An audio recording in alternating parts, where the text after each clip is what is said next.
Hi, my name is Dunya and I'm the Academic Manager at OKTOPI. I'm going to show you how to view or edit a resource once you've added it to your class. You can simply do so by looking at your resources under the Activities tab. If you would like to view a resource, simply click on the name and you will be able to read all the content inside.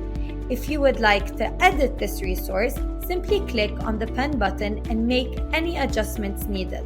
Once you're done, click Update Resource. You will also be able to add any objectives at other points in time.